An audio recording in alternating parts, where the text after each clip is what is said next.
Hello friends, my name's Kristen and I am using Zepbound to lose weight. Today we're talking about something that I've tried in the past myself before I started GLP-1 medication. We're going to be comparing intermittent fasting versus Mounjaro, tirzepatide, Ozempic, GLP-1 medications. I see this topic come up a lot in chats and forums, especially on Reddit, or people who openly use the weight loss medication. And there's always somebody in the comments that says, you just need to intermittent fast. Well, today we're going to be talking about the pros and cons of using both GLP-1 and intermittent fasting, my own personal experience with fasting. Let's get into it. Also, just to be clear, this is not medical advice. I am not a medical professional. I'm just telling you my own personal experiences with both things. If you have any questions, please ask a licensed professional. Don't just take people's opinions online. Even mine, always question everything.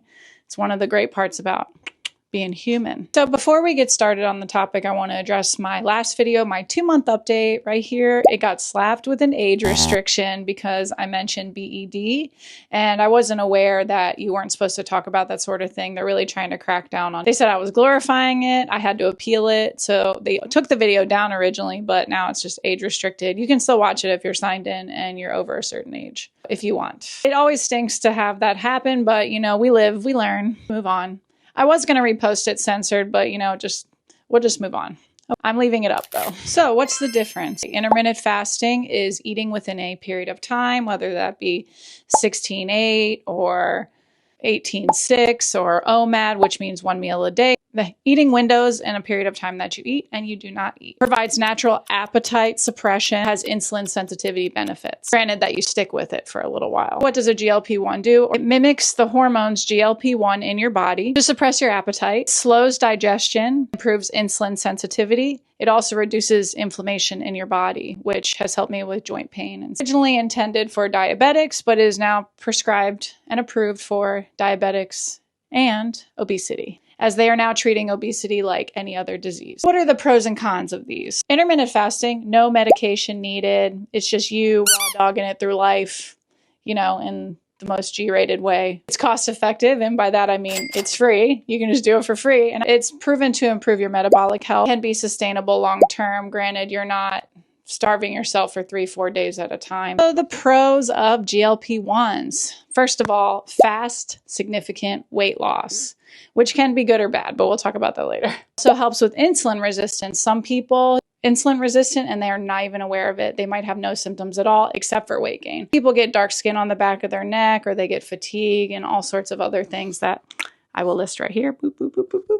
It can help reduce food noise and cravings. I crave nothing, so I find it actually really hard to go grocery shopping and stuff sometimes because there's nothing, or even make meals because there's nothing I actually want. So that's been difficult for me to even choose what I want to eat. And usually I go with the most convenient thing. It can reset bad habits if used with intention. So some cons of intermittent fasting. Intermittent fasting doesn't have nearly as many side effects. You might get some lightheadedness from if you're not eating enough, and keeping your calories up might be hard to do in this window, or you're shoving a bunch of food in your mouth before a certain amount. You're like, oh God, it's 7:55. I better eat this whole cake. It can trigger binging for some. It can trigger you to be so restricted. Some people have this issue with restriction. I get stuck in a restrict and binge cycle constantly. I get stuck in these cycles and giving up and starting over and self-hatred. It all goes together, okay? It all is singing Kumbaya, working together against me. So fasting can reduce estrogen, progesterone, and LH was a luteinizing hormone. It can disrupt your menstrual cycle. Women's bodies react more strongly to perceived starvation, especially during your reproductive years. So it is said that men generally tolerate intermittent fasting better than women, better hormonally. Still some real cons though, especially with long-term overly aggressive fasting. And this is all supported by research. And like I said, I will link all this stuff. Fasting without proper resistance training and protein can lead to muscle breakdown, particularly during really long fasts, so that's 20+ hours. Slow your metabolism and affect your physical performance. Prolonged or extreme intermittent fasting with a low calorie intake can reduce testosterone levels, can impact libido, energy, and recovery. While mild fasting is shown in one study, mild fasting didn't lower testosterone much. Studies on caloric restriction, which fasting often creates, is that testosterone can drop 30 to 50% in really severe cases as people that are fasting for days and days on end. Now, I know there are huge benefits to fasting. I know that because I've experienced them myself, but always someone going really hard with it that probably shouldn't. The weight loss can be a lot slower. It can be more inconsistent. It can take a lot more time as your body adjusts to certain calories. I think it does regulate your hunger a bit, but I had read a book many years ago called Buddha's Diet, How to Lose Weight Without Losing Your Mind. I just was so desperate at this point. I probably weighed about 215 pounds. I was probably about 29, 30 years old at that point, and I was feeling like I needed a change in my life. And I'd never heard of it before. Now, obviously, you eat less, you lose weight, but this made it a lot easier. This book broke everything down. It's just using Buddha as an anchor. It's not really talking about Buddhism or like a religious aspect to it, like some people might think. It was just using Buddha as an example of someone who did fast. At first, it's very hard just to get used to the times. I did 12 o'clock to 8 o'clock, and sometimes that would vary based on my schedule. Like I work pretty late. I usually work 1 to like 10 or 11 o'clock at night, or like sometimes I work 11 to whatever. Or if my partner wanted to go out to dinner or something, had dinner plans, I would have to adjust that time, let's say 2 to 10 or something like that. And it was pretty easy to stick with. But when I first started, I had to drink broths and teas just to get used to the hours. And then my body kind of adapted to the times. And then 8 hours of that, you're sleeping. But it did improve a lot for me. I felt less controlled by food, better overall. I felt less bloated, less tired. But as I got older and tried to intermittent fast again, I just kept going through an ebb and flow of losing and gaining weight, giving up on intermittent fasting. And that's because of all the trips. And I know I've said this in my other videos. I run a separate travel channel called Voyager Review. Me and my partner do. And all those trips kind of knocked me out of the rhythm of intermittent fasting. I would always gain on every trip and I'd never get back to where I was supposed to be. I went on that cycle for about 5 or 6 years now. Now, obviously, we all know the side effects of GLP-1 medication. It is super expensive if you don't have insurance. The pens alone cost right now in the US $1,000+ I get the vials, the little 2.5 milligram vials for $350 a month. Then I talk about cost in my other videos and how I deal with that. Side effects can be super intense for some people. That is the one big risk everybody talks about: constipation, stomach paralysis. Some people have been getting gallstones because they're losing weight too quickly, be caused by the medication because your digestion slows down and bile builds up in the gallbladder and causes formations, little stones. So a lot of people have gotten their gallbladders removed. Muscle loss, intense muscle loss, but that happens with any rapid weight loss. But they're saying it's double on this medication. I'm not sure about that, but I will look for a source for that and I will cite it down below.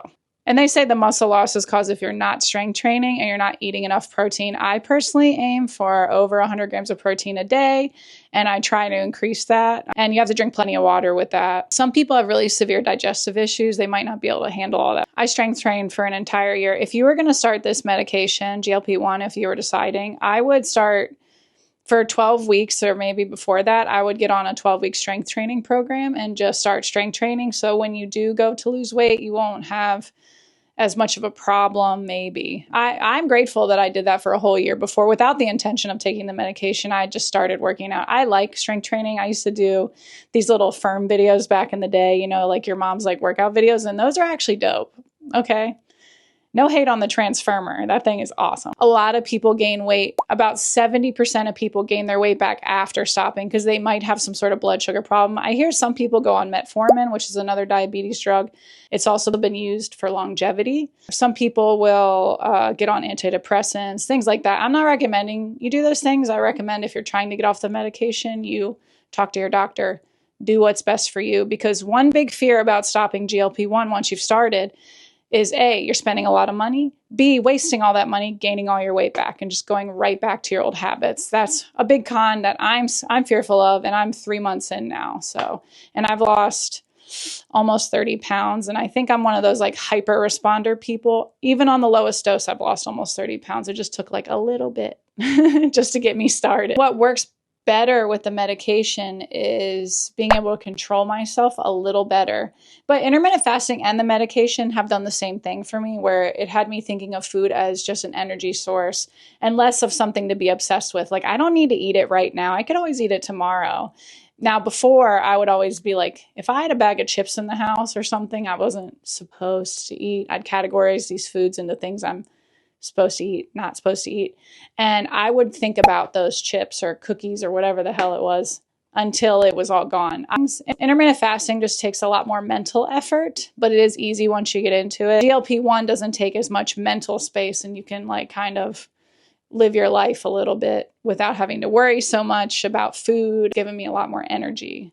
Intermittent fasting also gave me a lot more energy, I guess, because my body wasn't just digesting food constantly. And some people on Reddit say they do both together. Now, is that really necessary? Is it necessary for you to intermittent fast and take the GLP-1 together?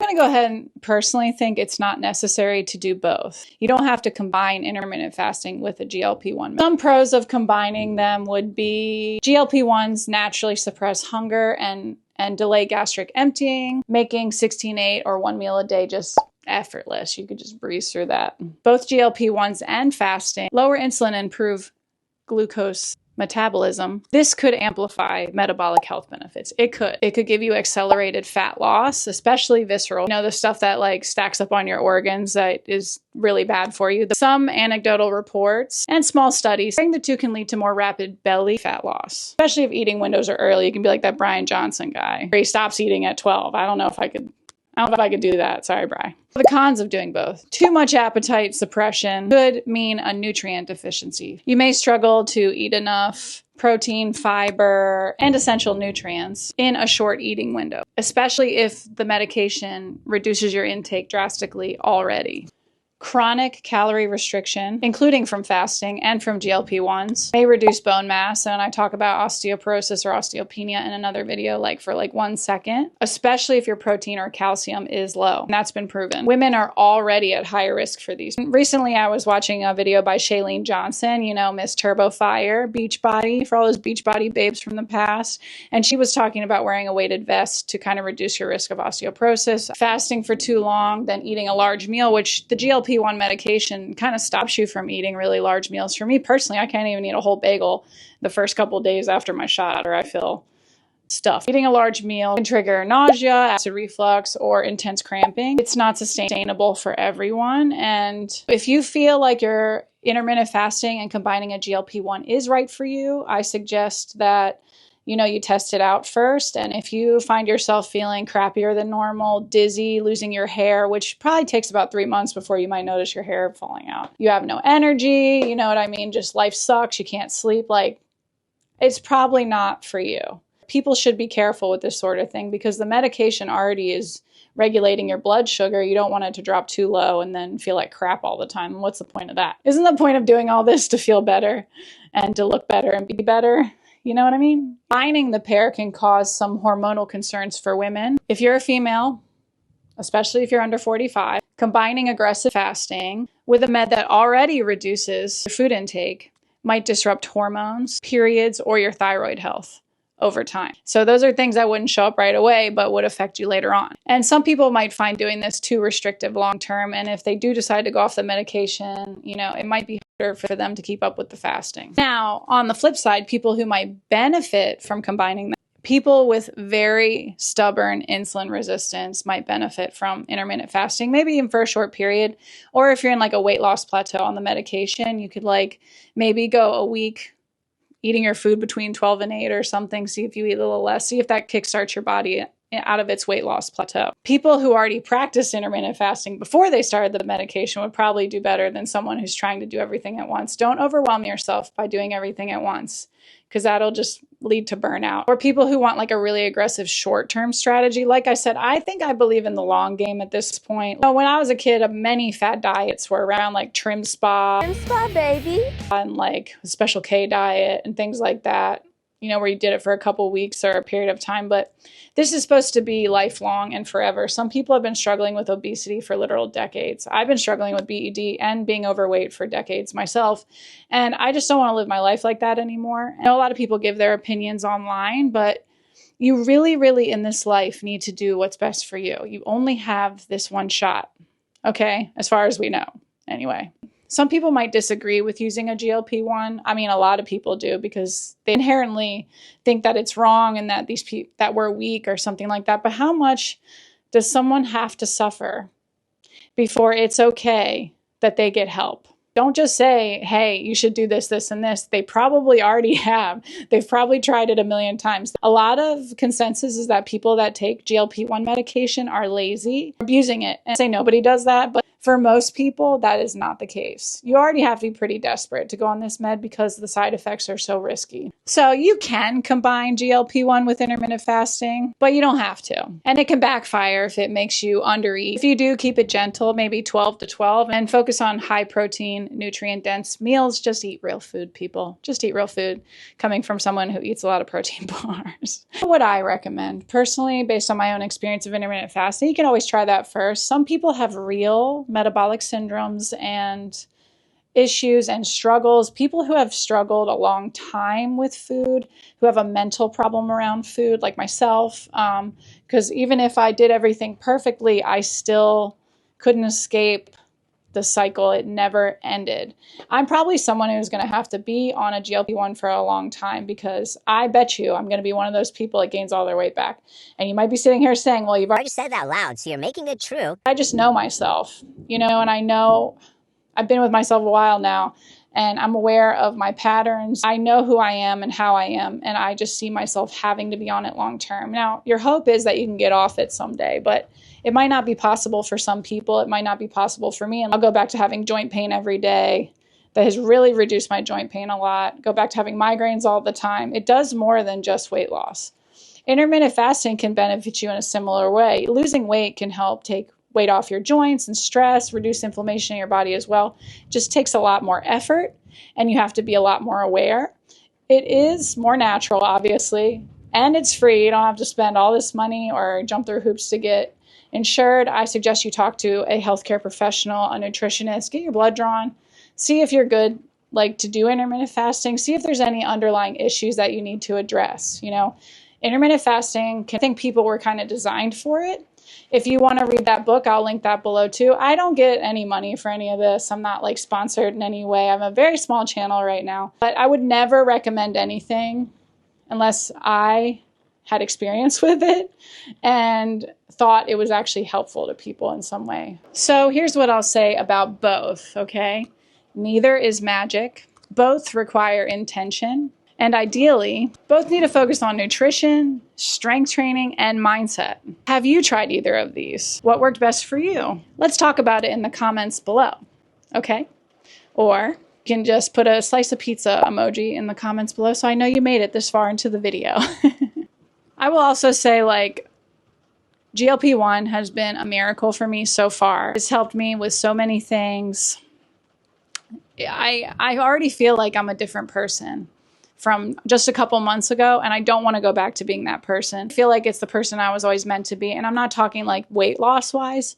I mean, just functioning as a normal person where you're not thinking about eating all the time. I'm not walking around bloated, inflamed constantly. I'm not constantly thinking about food, what I'm going to eat tomorrow, what I ate yesterday, what I'm going to eat the day after that. I'm not constantly on a diet. I'm just eating real food and just watching my intake on some days, but I'm just keeping my calories up. I'm not starving myself. Intermittent fasting kind of did the same thing for me. So that is a good natural alternative if done correctly, and maybe with some care and maybe with a doctor's supervision, maybe with some care and supervision. Intermittent fasting might be better for people who want a natural weight loss, have no real hormonal issues, who just want to try and see if that would be good for them. People who be better for GLP-1s are people that struggle, that have been struggling. But it's really none of my business why people do either of these things. I'm just saying, based on my own experience, that neither of them are easy, and they both require effort. And GLP-1 does make it a lot easier than intermittent fasting. But intermittent fasting, after a week or so, you just get used to it and you're in a rhythm. But it is something you have to consciously keep up with every day and always be aware of the time. GLP-1, I feel like I have to constantly be aware of what I'm eating, but thinking about food a lot, just not an obsessive way where I have to eat it. It's more oh gosh, I should eat this today so in the future I will be okay. They both require some nuance, individual experiences, individual preferences. Like I said, I'm not a doctor. A lot of this is my own opinion, but based on studies that I've gone over, and like I said, I will link below. If you enjoyed this content, please like and subscribe. I'm just a small channel here, just talking about my experiences with food, weight loss, something I'm interested in, you know, and if you're interested in that sort of thing, all that stuff. I talk about Ozempic face and filler in my last video. Coming up with a video for that, that requires a lot of effort though. So that one's gonna take a little time, and I'm sure I'll get a lot of hate for it. I might get a lot of hate for this, but you know, I don't care. Anyway, I've really appreciated you guys commenting and everyone who's joined me so far, and ask me anything you want, and I'm an open book, okay? So thank you so much for watching. I'll see ya in the next video. Bye-bye. Oh, she's so sleepy.